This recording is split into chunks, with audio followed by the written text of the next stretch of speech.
¿Alguna vez has sentido que ayudar a tu hijo en todo momento es sinónimo de amor verdadero? La Biblia nos muestra que no siempre es así. En Proverbios 19 leemos: el hombre de gran ira llevará el castigo, y si lo libras tendrás que volverlo a hacer. Sachela. Esta advertencia nos revela una verdad profunda. Intervenir sin sabiduría puede perpetuar el error. Dios nos enseña que hay momentos en los que la mejor ayuda es dar un paso atrás para permitir que Él obre. Hoy exploraremos 5 situaciones en las que no debes intervenir en la vida de tu hijo según la palabra de Dios. Te mostraremos cómo discernir entre el amor protector y el amor sabio que forma carácter. ¿Estás listo para entender lo que Dios tiene reservado para ti como padre o madre? A veces el corazón de un padre puede ser su mayor enemigo espiritual, porque en el afán de evitar el dolor de un hijo se puede terminar estorbando el obrar de Dios. Es natural querer proteger, cubrir, intervenir. Pero, ¿qué pasa cuando esa ayuda, bien intencionada pero mal dirigida, interfiere con la disciplina que Dios mismo ha preparado? No todos los dolores deben ser evitados. No todas las caídas deben ser amortiguadas. Y no todas las lágrimas deben ser secadas por nuestras manos. Hay momentos en que Dios permite que nuestros hijos pasen por consecuencias para llevarlos a una transformación que ni el mejor consejo ni el más firme abrazo puede provocar. Es ahí donde el padre espiritual debe discernir entre el impulso emocional y la obediencia divina. Y ese discernimiento empieza cuando comprendemos que dejar que un hijo sufra las consecuencias de sus actos no es crueldad, sino amor maduro, conforme al corazón de Dios. La Escritura no escatima ejemplos sobre esta verdad. Uno de los relatos más impactantes lo encontramos en la parábola del hijo pródigo. En Lucas 15, 11, 32, Jesús nos muestra a un joven que exige su herencia, despreciando la autoridad de su padre, y se marcha a vivir una vida de derroche y desenfreno. Lo que sorprende no es solo la actitud del hijo, sino la respuesta del padre. No se opone, no ruega, no intenta detenerlo. Le da lo que pide y lo deja ir. Es una decisión que desafía nuestra lógica parental. ¿Cómo puede un buen padre permitir que su hijo cometa semejante error?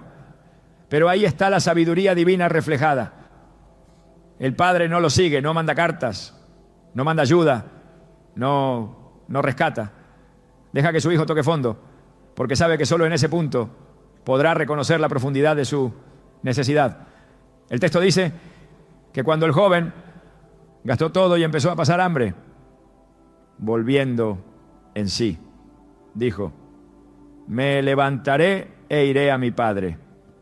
Lucas 15, 17 a 18. Esa frase, volviendo en sí, es imposible cuando alguien más sigue rescatándote del suelo antes de que toques el fondo.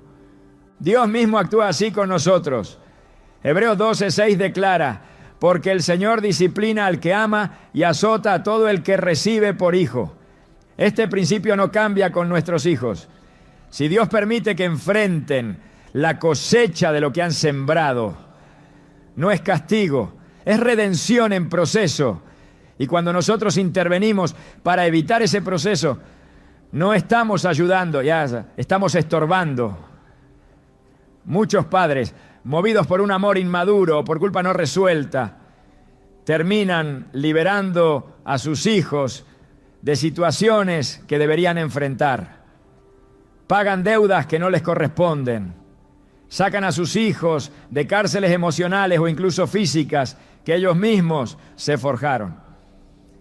Y lo hacen con las mejores intenciones, no, sin darse cuenta de que están prolongando la esclavitud del alma de su hijo. Es como quitarle el bisturí al cirujano en medio de una operación porque parece que duele mucho.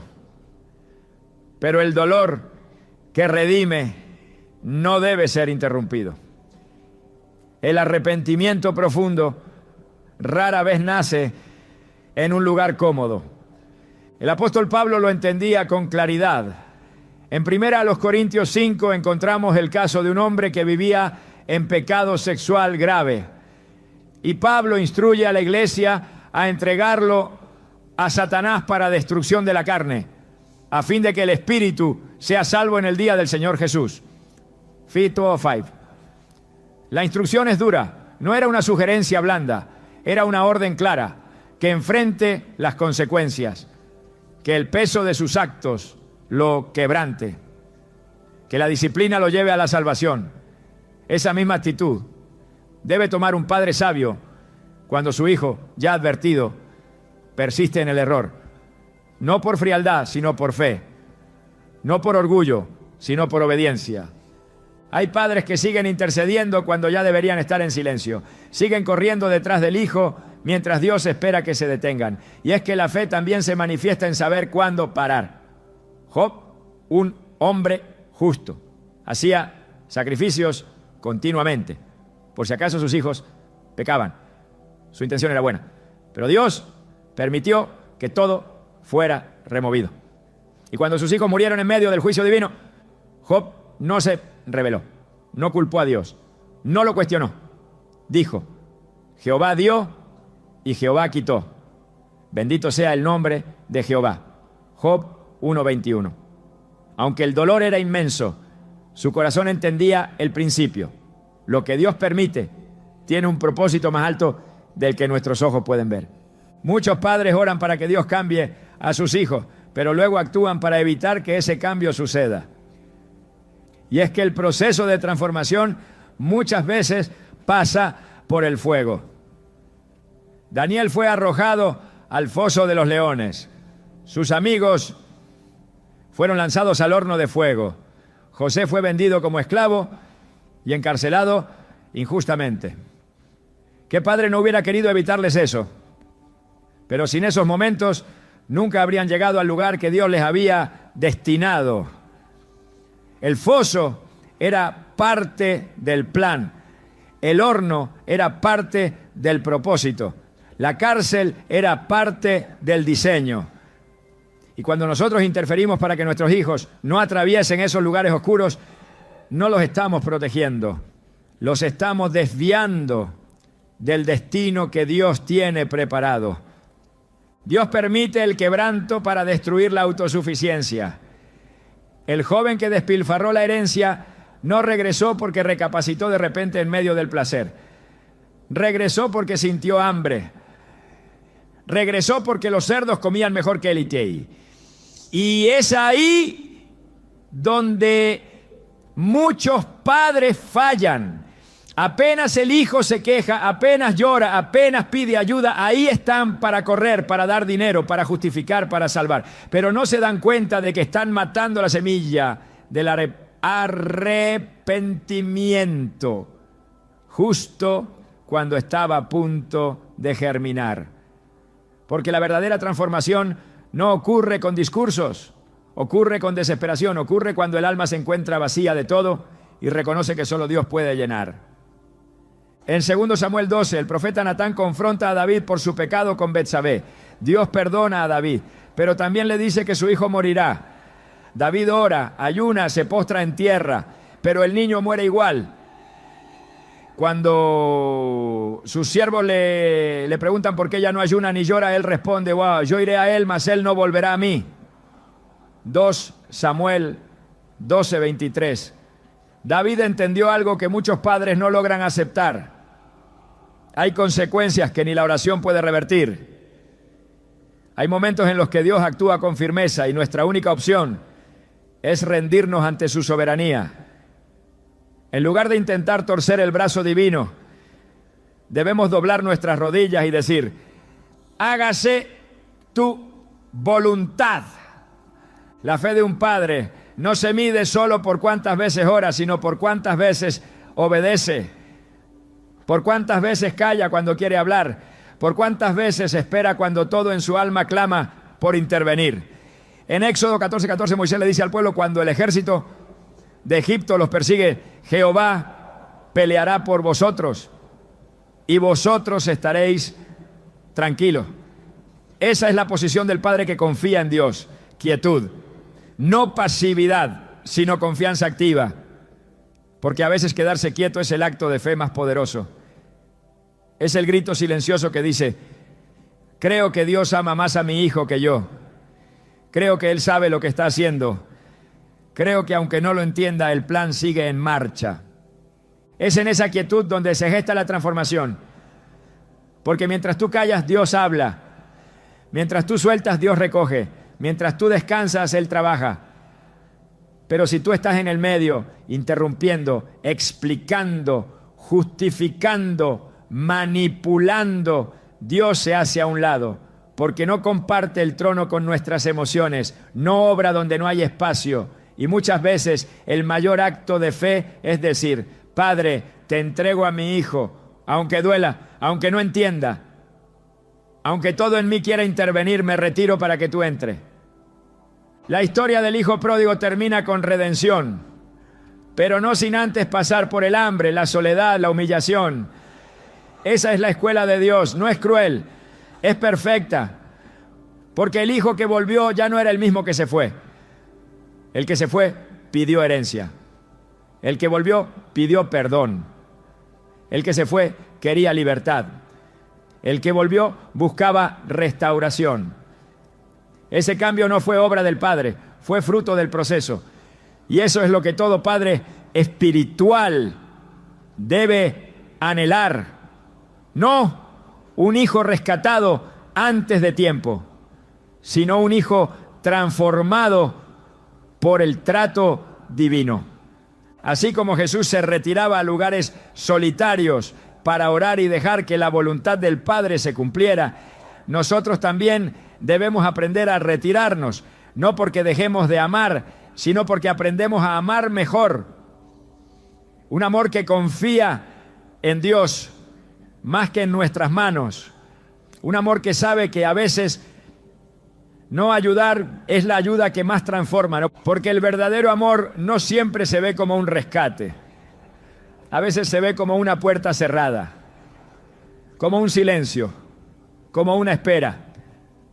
Pero detrás de esa aparente indiferencia hay un corazón que clama en secreto, o sea: Señor, haz lo que yo no puedo. Llévalo a donde yo no puedo ir. Háblale como yo no sé hablar. Y transfórmalo como solo tú sabes hacerlo. Y ese clamor, esa fe, esa entrega es lo que mueve el cielo. Porque cuando el Padre se retira, Dios avanza. Y cuando el Hijo vuelve, ya no vuelve solo. Vuelve transformado, rendido, restaurado. Vuelve con una historia escrita por la mano de Dios. Y entonces el Padre puede correr a abrazarlo, no para rescatarlo, sino para celebrarlo, porque la obra ya está hecha y el corazón ha vuelto a casa. Cuando un hijo cierra su corazón a la corrección, no está frente a una simple etapa de rebeldía, sino ante un escenario espiritual mucho más profundo. Hay momentos en los que hablar más es estorbar, en los que insistir es alimentar el orgullo y en los que ayudar es fortalecer el error. La Biblia no presenta la necedad como un simple defecto juvenil, sino como una condición espiritual que puede llevar a la ruina. Proverbios 29. 1 declara con claridad: el hombre que reprendido endurece la cerviz, de repente será quebrantado y no habrá para él medicina. Esta advertencia no deja lugar a dudas. Cuando un corazón se endurece frente a la corrección divina, insistir en corregir puede convertirse en una forma de rebelión encubierta, porque el momento para sembrar ya pasó y ahora solo queda esperar que la tierra vuelva a abrirse por sí misma. Dios, que es Padre perfecto, también conoce los límites. En muchas ocasiones, después de advertir repetidamente a su pueblo, detuvo su voz, envió profetas, envió señales, pero cuando el corazón ya no quiso oír, simplemente dejó de hablar. En Amós 8:11 se profetiza un tiempo donde no habrá hambre de pan ni sed de agua, sino de oír la palabra del Señor, pero no la hallarán. El silencio de Dios no es ausencia, es juicio. Es su manera de mostrar que el tiempo de escuchar ya fue entregado y despreciado. Lo mismo sucede cuando un hijo resiste la instrucción espiritual. Hay un momento en el que hablar más es sembrar en piedra. No porque Dios haya dejado de amar, sino porque Él conoce los tiempos. Y si Dios detiene su voz, ¿por qué el Padre humano insiste en continuar? La necedad espiritual no se combate con gritos, ni con presión, ni con discursos interminables. Se combate con quietud, con oración ferviente y con el peso de la ausencia de palabras. Porque a veces el único eco que puede despertar el alma dormida es el silencio de aquellos que ya no corrigen. Jesús mismo, en su trato con los fariseos, llegó a un punto donde ya no discutía. Cuando entendió que su corazón estaba cerrado, guardó silencio. En Lucas 23:9, Herodes lo interroga con muchas palabras, pero Jesús no le responde. No porque no tuviera respuesta, sino porque ya no había terreno fértil. Hay momentos en que callar es obedecer.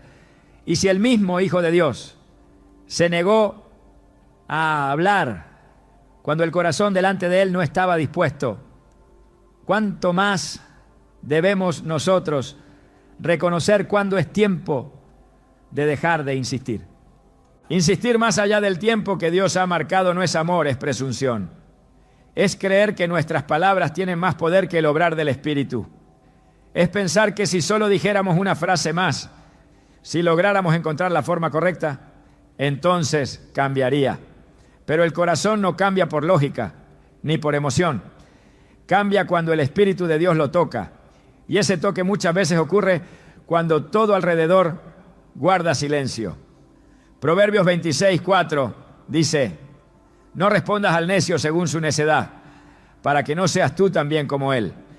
Este versículo muestra una verdad incómoda, que intentar razonar con quien ha decidido no razonar puede arrastrarte a su misma insensatez. Cuando un hijo ha traspasado el límite del consejo, seguir aconsejando ya no es sabiduría, es necedad compartida.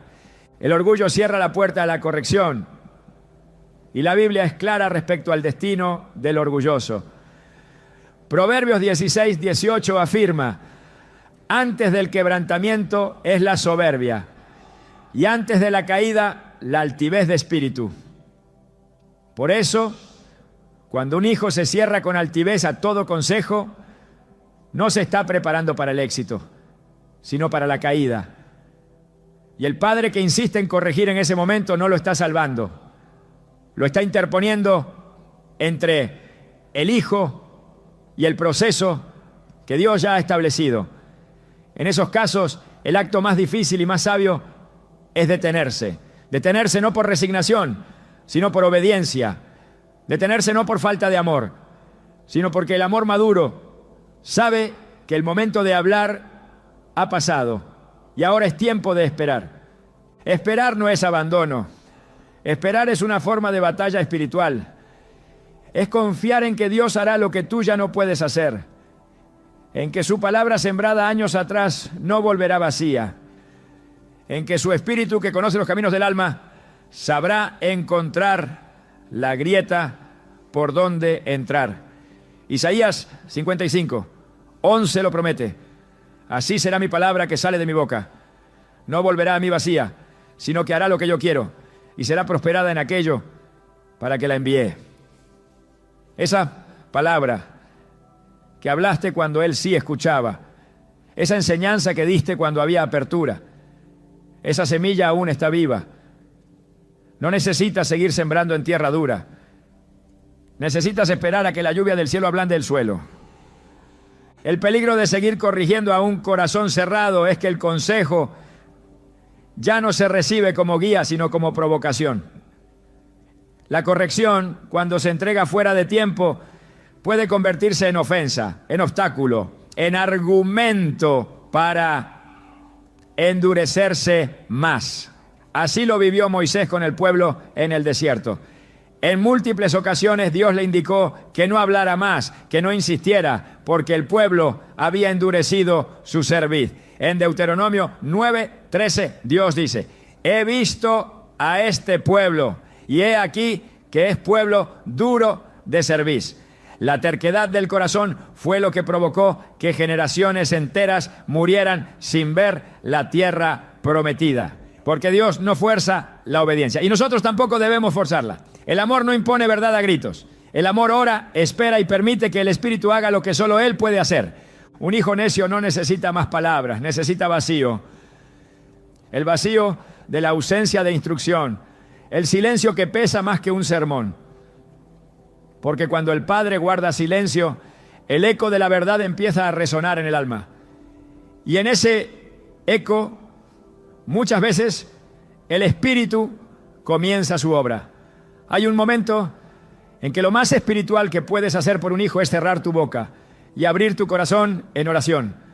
La necedad es un muro y las palabras no lo derriban, pero la oración puede desgastarlo, grieta a grieta, hasta que caiga.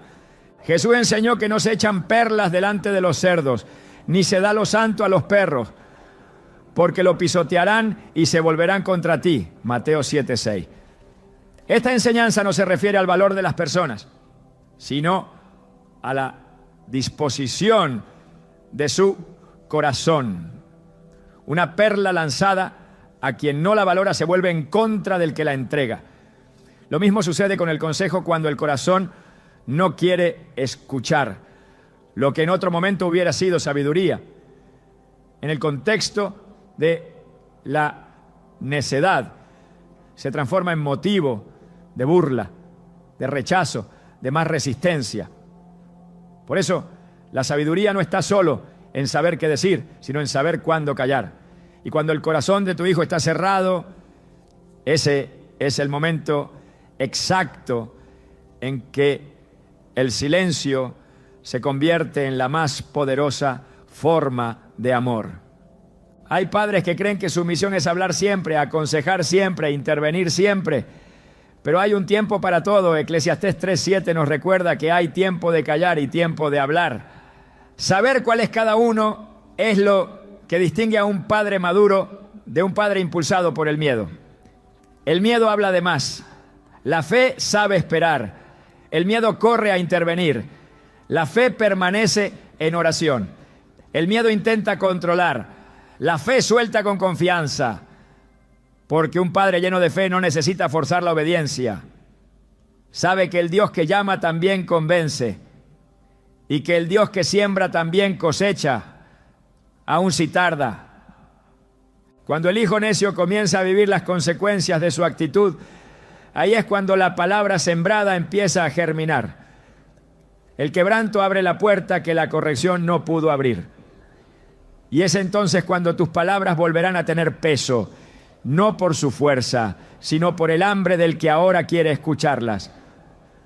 Como dice Proverbios 25:11, manzana de oro con figuras de plata es la palabra dicha como conviene. Una palabra dicha en el tiempo de Dios tiene poder, pero la misma palabra dicha fuera de tiempo puede ser rechazada, ignorada o hasta usada en tu contra. No estás llamado a convencer, estás llamado a sembrar en su momento y luego a confiar. La obra de redención no depende de tu insistencia, sino del Espíritu que convence de pecado, de justicia y de juicio. Y si Él, que todo lo puede, decide esperar, tú también debes aprender a esperar. Porque el silencio obediente es una señal de confianza. Y esa confianza, aunque parezca pasiva, es una forma de batalla en el mundo espiritual. Es una declaración de que crees que Dios aún tiene la última palabra, aunque ahora no haya ninguna. En los evangelios Jesús compara la necedad con una casa construida sobre la arena. Cuando vienen los vientos, cae. Pero no dice que impidamos la caída, no dice que pongamos vigas extras para que no se derrumbe. Deja que la tormenta revele el verdadero fundamento. Y cuando esa casa caiga, entonces podrá construirse otra, esta vez sobre roca. Pero si tú sigues sosteniendo esa casa artificialmente, no habrá forma de que se construya algo nuevo. A veces lo más espiritual que puedes hacer es dejar que caiga, porque solo en las ruinas se vuelve a empezar con cimientos verdaderos. Si el corazón no se quiere dejar enseñar, la vida se encargará de hacerlo. No es tu labor interferir en esa escuela. Es tu labor estar listo cuando el corazón finalmente se abra. Y cuando eso suceda, tus palabras tendrán el peso de la verdad. No por haber sido muchas, sino por haber sido esperada. Porque una palabra hablada en el momento justo, guiada por el Espíritu, puede hacer más que 1000 discursos pronunciados en medio de la necedad. Por eso, el verdadero amor espiritual no habla sin cesar, habla con discernimiento. Y el discernimiento te dirá cuándo es tiempo de callar. Esa es la voz que debes obedecer. Porque Dios sigue obrando, aunque tú no veas. Dios sigue hablando, aunque tú no oigas. Y Dios sigue tocando el corazón de tu hijo, aunque ahora parezca cerrado. Confía en ese obrar y cuando todo en ti quiera hablar, recuerda que a veces el acto más valiente es guardar silencio. Porque ese silencio, lleno de fe, puede ser el principio de la restauración que tanto has esperado. Hay momentos en los que ayudar se convierte en un obstáculo silencioso que frena el crecimiento espiritual de un hijo. No por malicia, sino por desconocimiento del diseño de Dios.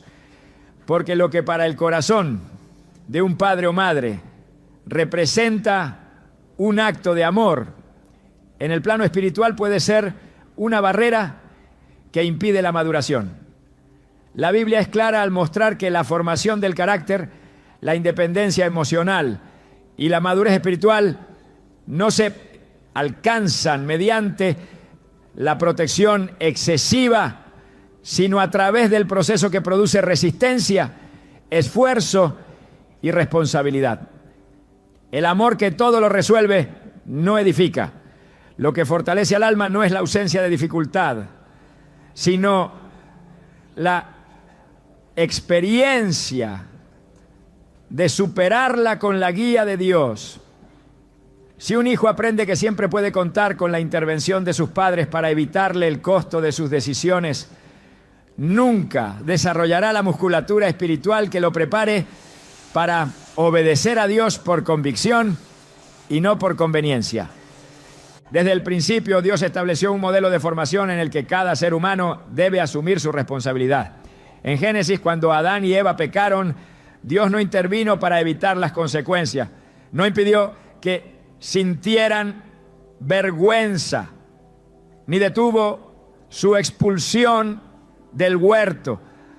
Los confrontó, les habló, pero lo dejó vivir el resultado de su desobediencia. Porque el proceso de crecimiento requiere enfrentarse con lo que uno ha causado. Así, también con nuestros hijos. Si intervenimos cada vez que tropiezan, anulamos la oportunidad de que aprendan a depender del Señor.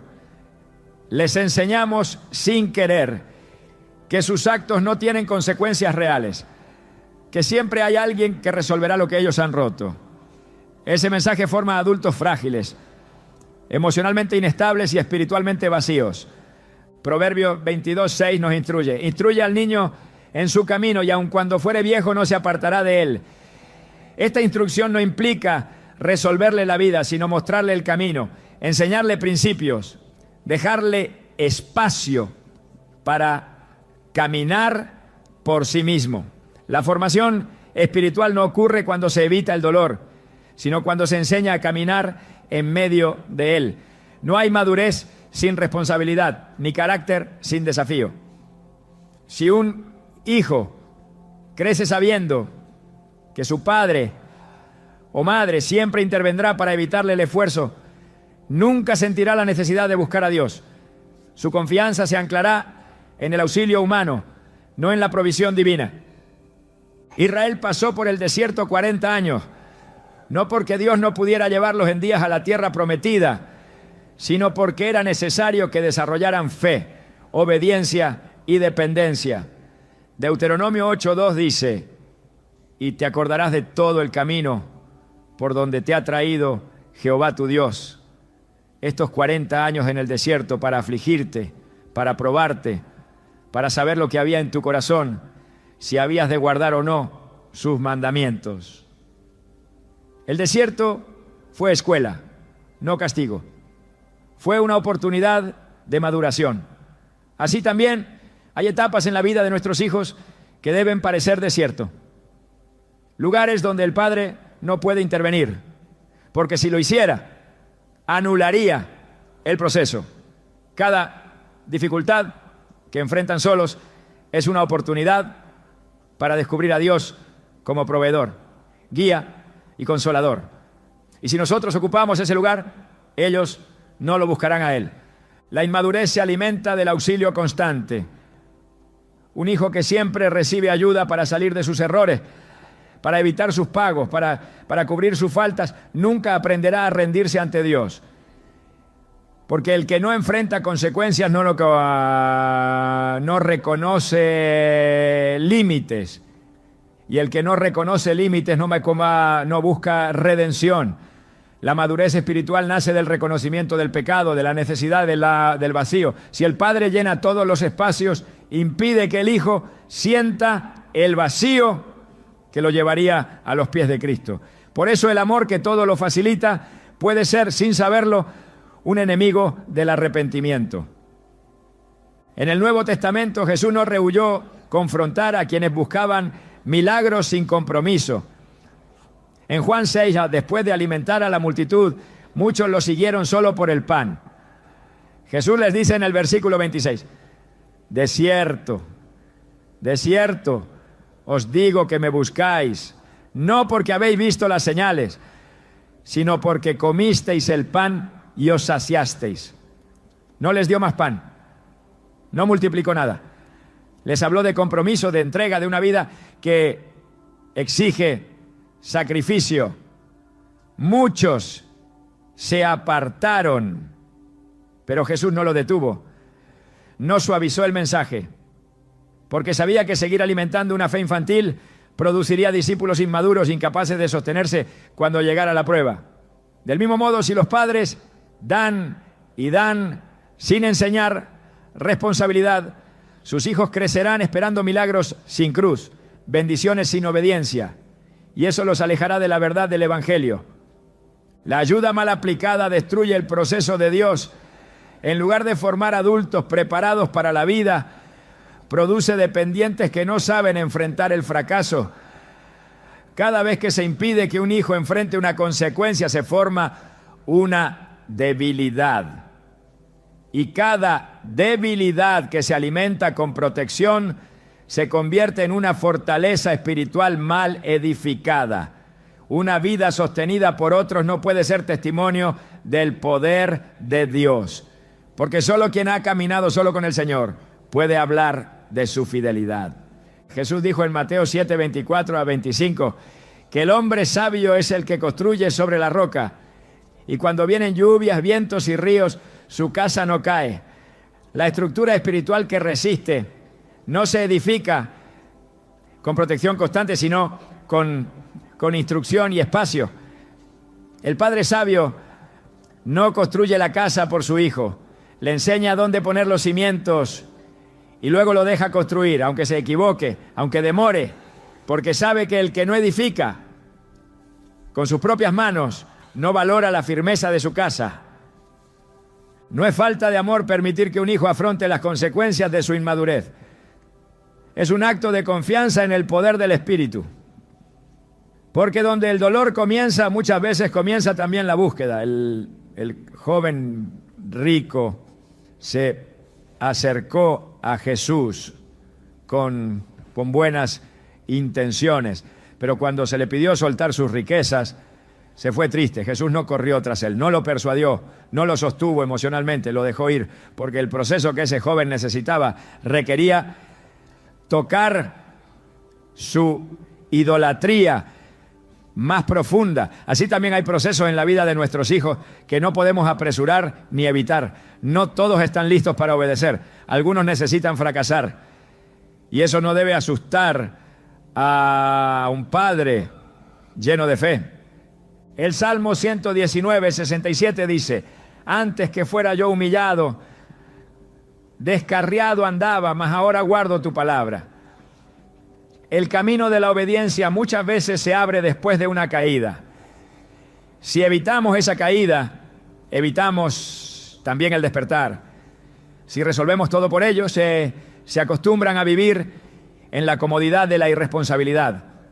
Pero cuando sienten el peso de su camino, entonces buscan luz. Cuando enfrentan su necesidad, entonces claman.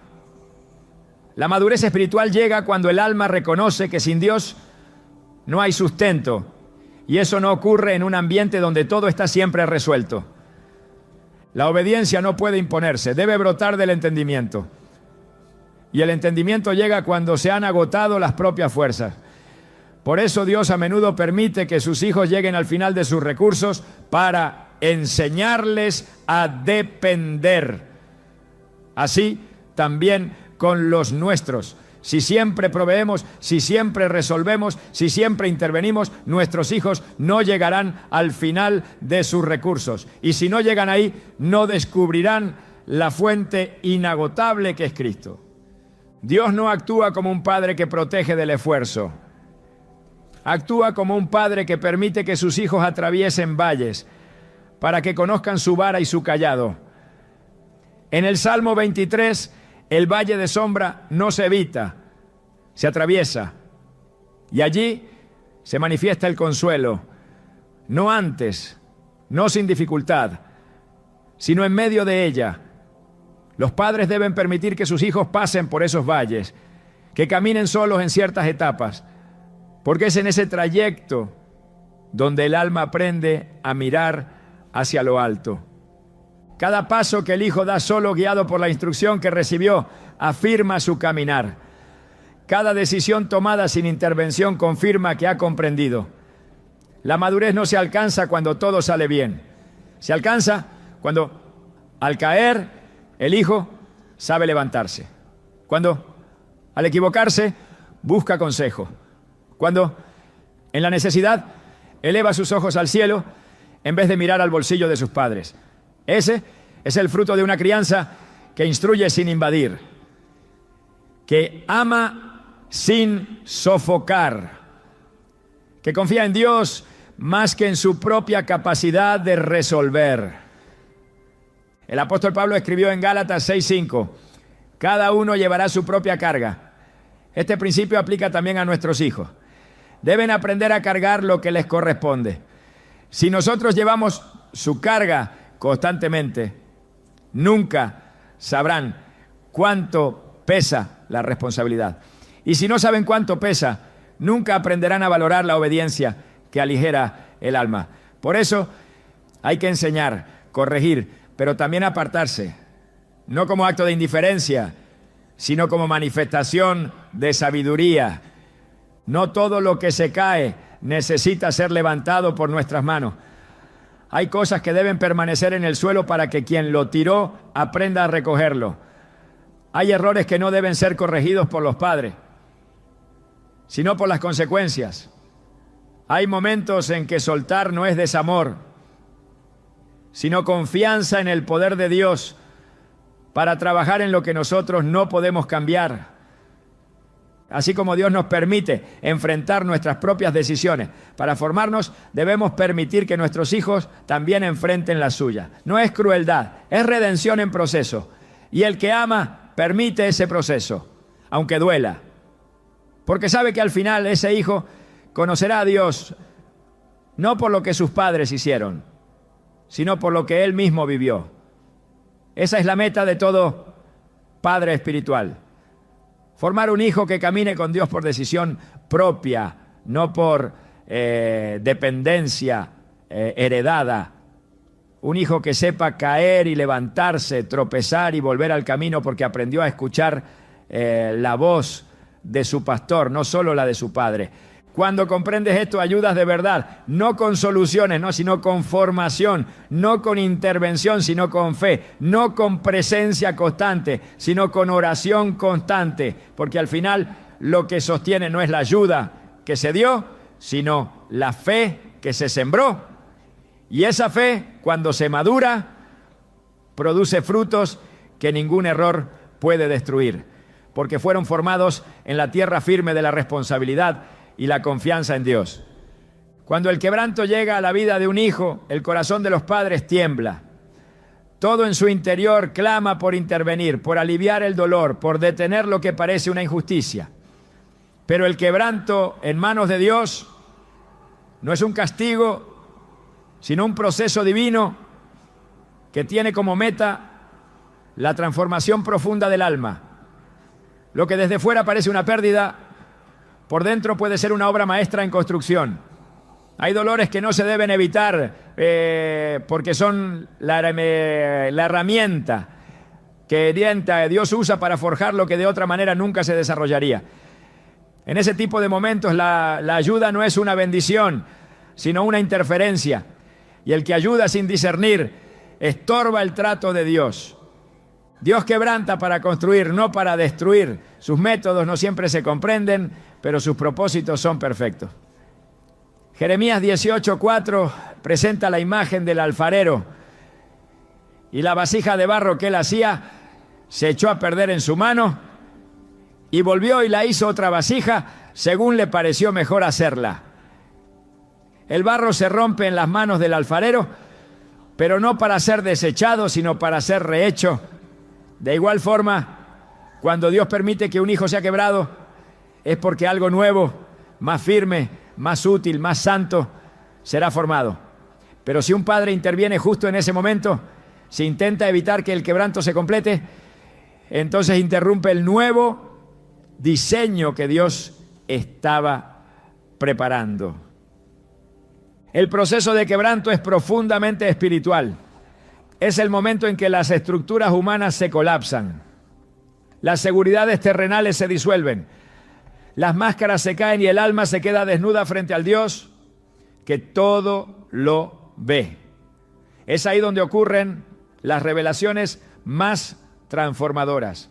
No en la comodidad, no en la estabilidad, sino en el polvo, en el silencio, en la noche oscura del alma.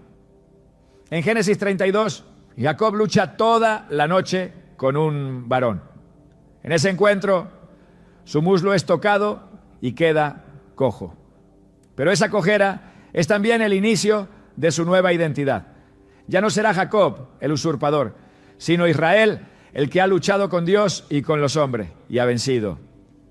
El quebranto dejó una marca física, pero también abrió un nuevo destino espiritual. Un hijo que está siendo quebrado por Dios no necesita que sus padres lo levanten apresuradamente. Necesita espacio para escuchar lo que Dios quiere decirle en medio del polvo. Porque si alguien más lo toma de la mano y lo levanta antes de tiempo, no escuchará la voz que debía oír en el suelo. En Oseas 6, 1-2 se dice: venid y volvamos a Jehová, porque Él arrebató y nos curará, hirió y nos vendará. Nos dará vida después de 2 días. En el tercer día nos resucitará y viviremos delante de Él. Esta no es una promesa genérica de restauración, es una descripción del proceso. Dios hiere y luego sana. Dios permite que el alma se desmorone para luego edificarla sobre un fundamento que no puede ser movido. El quebranto no es fracaso, es reinicio, no es castigo, es revelación. Porque mientras todo va bien, el corazón humano se adormece. Confía en su fuerza, en su intelecto, en su entorno. Pero cuando todo se rompe, el alma empieza a clamar. Y ese clamor es el que Dios estaba esperando. Salmo 51, 17 afirma: los sacrificios de Dios son el espíritu quebrantado. Al corazón contrito y humillado no despreciarás tú, oh Dios. Un hijo que está siendo quebrado no necesita aplausos ni atajos. Necesita tiempo en el taller del espíritu. Ahí, en ese espacio donde el orgullo es disuelto, donde las prioridades son reordenadas, donde la voluntad es doblegada. Hay padres que con lágrimas sinceras ruegan por la restauración inmediata, pero no todo debe ser restaurado al instante. Algunas heridas deben supurar, algunas pérdidas deben doler, algunas derrotas deben durar lo suficiente como para destruir lo que estaba edificado sobre la arena. Porque si se levanta muy pronto, se levanta sobre lo mismo. Y si se levanta sobre lo mismo, volverá a caer. Dios no construye sobre ruinas mal curadas. Él limpia, arranca, arrasa y luego planta. Jeremías 1:10 describe este proceso claramente. Mira que te he puesto en este día sobre naciones y sobre reinos, para arrancar y para destruir, para arruinar y para derribar, para edificar y para plantar. El orden no es accidental. Primero viene la destrucción de lo viejo. Solo después la edificación de lo nuevo. Cuando un hijo está en ese punto donde todo parece perdido, donde nada tiene sentido, donde su alma está rota y vacía, ese puede ser el lugar exacto donde Dios ha decidido hablarle. No hay voz más clara que la que se escucha cuando todo lo demás ha callado. En Lamentaciones 3:28 a 29 se encuentra esta instrucción. Se sentará solo y callará, porque es Dios quien se lo impuso. Pondrá su boca en el polvo, por si aún hay esperanza. El silencio del quebranto es fértil. El polvo es sagrado. Ahí, en esa humillación impuesta por las circunstancias o por el trato directo de Dios, nace una nueva comprensión. Pero si alguien irrumpe en ese espacio con soluciones humanas, lo contamina, porque lo que debía ser altar se convierte en escenario. Y en lugar de rendición, se produce distracción. Dios trata con el carácter, no solo con las circunstancias. El hijo que está siendo quebrantado por una pérdida, una traición, un error grave o una puerta cerrada, está siendo llevado a ver más allá de lo visible. Dios no busca reparar la situación primero, sino moldear el interior. Y cuando ese moldeado está en marcha, ninguna intervención externa debería interrumpirlo. En Hebreos 12:11 se declara: es verdad que ninguna disciplina al presente parece ser causa de gozo, sino de tristeza, pero después da fruto apacible de justicia a los que en ella han sido ejercitados. La disciplina no es agradable, pero es necesaria, y produce fruto, pero solo si se permite que el proceso se complete. Los padres muchas veces desean proteger a sus hijos del sufrimiento, sin saber que ese sufrimiento es el camino a la redención. Pero la palabra no respalda una vida sin dolor. Respaldan una vida en la que el dolor es redimido. Job lo experimentó, lo perdió todo. Fue quebrado en lo emocional, en lo físico, en lo familiar. Pero al final Dios habló desde el torbellino. Y esa voz no llegó cuando los amigos lo rodeaban con explicaciones. Llegó cuando el silencio lo envolvió. Job 42:5 recoge su conclusión. De oídas te había oído, mas ahora mis ojos te ven. Esa es la meta del quebranto. No mejorar la vida, sino abrir los ojos del alma para ver a Dios de una forma que antes era imposible. Cuando el dolor ha purificado la mirada, la restauración puede comenzar, pero no antes. Y si un padre decide interrumpir ese momento sagrado pensando que está ayudando, solo posterga lo que Dios estaba por completar. Porque el que intercede en el momento del quebranto sin discernimiento no está rescatando, está robando al alma la oportunidad de ver a Dios en su desnudez. Y hay revelaciones que solo se reciben desde esa posición de tierra. En Juan 11 Jesús no fue inmediatamente a ver a Lázaro cuando supo que estaba enfermo. Esperó. Y cuando llegó, Lázaro ya llevaba 4 días muerto. Marta y María, aunque lo amaban, no entendieron la demora. Pero Jesús tenía un plan mayor. Dijo: esta enfermedad no es para muerte, sino para la gloria de Dios. Juan 11:4.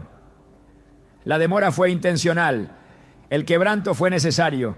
porque lo que Jesús iba a revelar solo podía entenderse después de la muerte.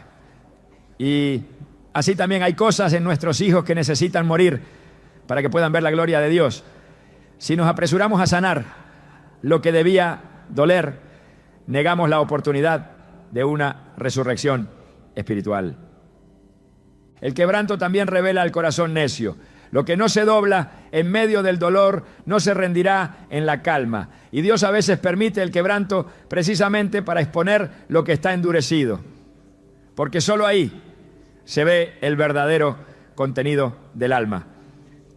En Éxodo, el faraón fue quebrado una y otra vez por plagas, pérdidas, oscuridad y muerte. Pero su corazón permaneció endurecido. Y Dios lo permitió para mostrar que no todo lo que se quiebra se transforma. Solo aquellos que rinden su voluntad en el proceso son restaurados. Por eso, un hijo que está siendo quebrantado necesita más oración que intervención. Porque lo que está en juego no es solo su situación, sino su eternidad. Dios está más interesado en el carácter de tu hijo que en su comodidad. Y si el proceso requiere que se derrumbe algo que parecía firme, lo hará. Porque el propósito eterno es mayor que el bienestar momentáneo. No es fácil mirar sin intervenir, pero es necesario cuando sabes que es Dios quien está obrando. En esos momentos, la fe se prueba. Porque la fe no es solo creer por bendiciones. Es también confiar en el proceso, aunque no entiendas los pasos. Cuando un padre reconoce que el quebranto es parte del plan, entonces puede orar con autoridad, no para que se acabe el dolor, sino para que cumpla su propósito.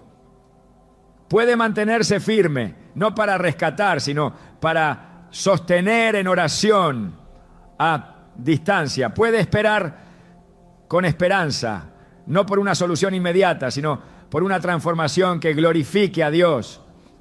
Esa es la clase de ayuda que no estorba. Esa es la ayuda que acompaña sin invadir, que sostiene sin reemplazar a Dios, que cree sin intervenir. El quebranto es una sala sagrada donde Dios trata con el alma. Y como toda sala sagrada debe ser respetada. Lo que Dios hace en esos momentos tiene peso eterno. Y si el Padre guarda su lugar, verá la gloria de Dios manifestarse en su Hijo.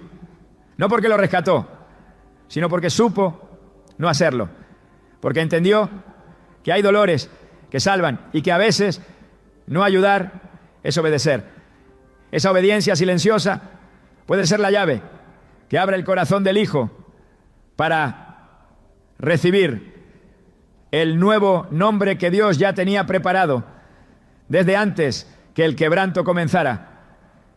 Cuando un hijo ha elegido alejarse de Dios, no es el momento de imponer, de presionar ni de forzar su regreso. Es el momento de confiar en que la semilla sembrada un día en su corazón, aunque hoy parezca muerta, aún está viva bajo la superficie. La Escritura no oculta la realidad de aquellos que, conociendo la verdad, deciden apartarse, pero también revela el profundo respeto de Dios por la libertad humana. En la parábola del hijo pródigo, el padre no impidió que su hijo se marchara. No trató de convencerlo con argumentos, ni lo siguió para vigilarlo de lejos. Lo dejó ir. Y esa libertad concedida, aunque dolorosa, fue el inicio del camino de regreso. El padre sabía algo que todo padre espiritual debe entender. El amor no puede imponerse. El verdadero arrepentimiento no nace de la presión externa, sino del vacío interior. Por eso no se interpuso entre su hijo y las consecuencias. No envió mensajeros con advertencias ni dinero para aliviar su hambre. Dejó que la vida hiciera su trabajo, sabiendo que solo la realidad podía quebrar la ilusión. Lucas 15:17 lo describe con precisión. Y volviendo en sí, dijo: ¿cuántos jornaleros en casa de mi padre tienen abundancia de pan, y yo aquí perezco de hambre? Ese volver en sí no ocurre cuando el padre rescata antes de tiempo. Ocurre cuando el hijo se ve a sí mismo tal como es, lejos de todo disfraz, enfrentado a su necesidad más profunda. Insistir en hablarle de Dios cuando ha cerrado su corazón es tan inútil como sembrar sobre piedra. En Apocalipsis 3:20 Jesús dice: he aquí, yo estoy a la puerta y llamo. Si alguno oye mi voz y abre la puerta, entraré a él. No dice que forzará la entrada, no irrumpe, llama, espera. Y así también deben actuar los padres cuando sus hijos han elegido el camino del alejamiento. Seguir orando, seguir esperando, sin cruzar el umbral de la voluntad del otro. Porque hay una diferencia entre predicar y perseguir, entre amar y manipular, entre guiar y controlar. Y cuando el corazón está endurecido, solo el Espíritu puede ablandarlo. El profeta Oseas describe cómo Dios trata a Israel cuando éste lo abandona, con dolor, pero también con una paciencia inquebrantable. Oseas 2:14 dice: pero he aquí que yo la atraeré y la llevaré al desierto, y hablaré a su corazón. El desierto no es un castigo, es un espacio de encuentro. Y muchos hijos deben atravesar ese desierto sin la interferencia de quienes con buenas intenciones quieren acortar un proceso que solo puede cumplir su función si se vive por completo. El desierto enseña lo que el discurso no puede. El silencio de Dios grita donde las palabras humanas no alcanzan. Y si un hijo se ha ido, quizá lo mejor no sea correr tras él, sino esperarlo con los brazos abiertos y el corazón firme. El padre que espera ora, el padre que espera confía. El padre que espera permanece en su lugar, y cuando el hijo regresa ya no necesita sermones. Solo necesita un abrazo, un anillo, un vestido nuevo, una mesa preparada. Porque el que regresa de verdad no necesita que le recuerden su error, ya lo ha entendido en el camino. Necesita saber que aún tiene un lugar, y ese lugar solo se mantiene si los padres supieron no intervenir cuando Dios estaba trabajando. Porque hay ausencias que restauran y silencios que sanan más que 1000 palabras. Y a veces amar es no ir tras Él, sino quedarse donde siempre ha estado el amor, en casa, esperando. Hay momentos en los que el Espíritu Santo habla con tal claridad que el alma lo sabe, aunque no pueda explicarlo con palabras. Cuando Dios muestra que no debes intervenir en la vida de tu hijo, no es una sugerencia, es una instrucción. Y obedecer esa instrucción puede ser el mayor acto de fe que un padre está llamado a realizar. Porque el impulso natural es actuar, resolver, ayudar. Pero hay situaciones en las que la obediencia consiste precisamente en no hacer nada, en no moverse, no opinar, no interferir, porque lo que Dios está haciendo en lo invisible necesita espacio, silencio y rendición total de parte nuestra. En Hechos 16, Pablo y Silas quieren predicar en Asia, pero el Espíritu Santo se los impide, no porque fuera un mal plan, sino porque no era el plan de Dios en ese momento. Esa negativa divina no tenía sentido desde la lógica humana, pero fue parte de la guía precisa del cielo. Así también hay momentos en los que ayudar a un hijo parece correcto, parece noble, incluso parece urgente, pero Dios dice no. Y cuando Él cierra una puerta, intentar forzarla es desobediencia. El discernimiento no es una herramienta emocional, es una sensibilidad espiritual que se cultiva en la intimidad con Dios. Y si Él ha dicho que no intervengas, debes detenerte aunque tu corazón esté desgarrado. El rey Saúl fue desechado no solo por desobedecer, sino por actuar cuando debía esperar. En el primer libro de Samuel 13, en vez de esperar al profeta Samuel, Saúl ofreció el sacrificio por su cuenta. El resultado fue catastrófico.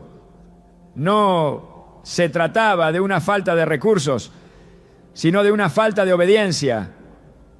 Saúl actuó sin tener autorización divina y eso selló su destino. Este principio es crucial para los padres que quieren ser guiados por Dios. Actuar fuera del tiempo o de la voluntad del Señor puede traer consecuencias más graves que la aparente inacción. A veces, el verdadero sacrificio no es hacer, sino esperar. No es correr, sino quedarse quieto. El Salmo 37, 7 lo dice con firmeza. Guarda silencio ante Jehová y espera en Él. Esta espera no es pasiva, es una postura espiritual activa de entrega, de rendición, de confianza absoluta. Porque solo quien confía de verdad puede soltar. Solo quien cree que Dios está obrando, aunque no lo vea, puede mantenerse en paz mientras el proceso se desarrolla. Y eso se aplica especialmente cuando se trata de los hijos. Verlos sufrir, equivocarse o alejarse y no intervenir, solo es posible cuando se ha comprendido que Dios los ama más de lo que nosotros somos capaces de amar, que Él ve lo que nosotros no vemos y que su plan, aunque incomprensible, es perfecto. En Isaías 55, 8 a 9, Dios declara: porque mis pensamientos no son vuestros pensamientos, ni vuestros caminos mis caminos. Como son más altos los cielos que la tierra, así son mis caminos más altos que vuestros caminos. Esta distancia entre lo que creemos correcto y lo que Dios realmente quiere exige humildad. Exige reconocer que aunque nuestra intención sea buena, solo su voluntad es perfecta. Si Dios ha mostrado que no debemos intervenir, lo correcto no es discutir con esa voz interna, ni intentar modificar la situación, sino someternos completamente, sabiendo que su silencio es dirección y que su no es una protección disfrazada. Jesús, en el huerto de Getsemaní, se sometió al plan del Padre, aunque su alma estaba en angustia hasta la muerte. No pidió ayuda humana para evitar la cruz. No pidió que Pedro interviniera. De hecho, cuando Pedro sacó la espada, Jesús lo reprendió, porque el plan de Dios no se cumple con fuerza humana, se cumple con obediencia. Y si el Hijo obedeció hasta la muerte, nosotros también estamos llamados a obedecer cuando se nos pide esperar, soltar o callar. Cuando Dios dice que no intervengas, está invitándote a confiar en que Él mismo tomará el lugar que tú dejarás libre. Y esa confianza es la que permite ver milagros que jamás ocurrirían si el corazón del padre o la madre siguiera ocupando el espacio que solo el Espíritu debe llenar. Porque hay procesos que solo se activan cuando tú das un paso atrás, y en ese paso atrás el cielo avanza. Hay una dimensión del amor que no se mide por lo que hace, sino por lo que estás dispuesto a soltar. No se trata de ser pasivo, indiferente o distante. Se trata de entender que tu amor como padre o madre no fue diseñado para reemplazar el trato de Dios, sino para prepararlo. Cuando permites que Dios ocupe el lugar central en la vida de tu hijo, incluso si eso implica dar un paso atrás, estás sembrando el tipo de amor que no estorba, sino que coopera con el cielo. Porque hay un momento en la vida de todo hijo donde el mayor acto de amor no es cubrir, sino consagrar. Consagrar significa entregar con fe. No solo orar por él, sino dejarlo verdaderamente en las manos de Dios. Significa dejar de vigilar cada paso para empezar a levantar un altar. Dejar de intentar controlar sus decisiones para comenzar a declarar sobre su vida el propósito eterno que fue escrito desde antes de que naciera. Ese tipo de entrega no siempre se ve, pero el cielo la registra. Es una entrega que dice: Señor, yo hice mi parte. Ahora haz tú lo que solo tú puedes hacer. Y ese clamor, pronunciado en lo secreto, tiene más poder que cualquier intervención visible. Porque al final tu misión no es formar un hijo dependiente de ti, sino un hijo que dependa de Dios. No es construirle una vida sin tropiezos, sino ayudarle a desarrollar un espíritu que sepa levantarse en cada caída. No es evitarle el desierto, sino asegurarte de que cuando esté allí, sepa a quién clamar. Y si logras eso, si su corazón aprende a buscar al Padre en lugar de correr siempre a tus brazos, entonces habrás cumplido con el encargo más sagrado de todos. Porque ese hijo no solo será libre, será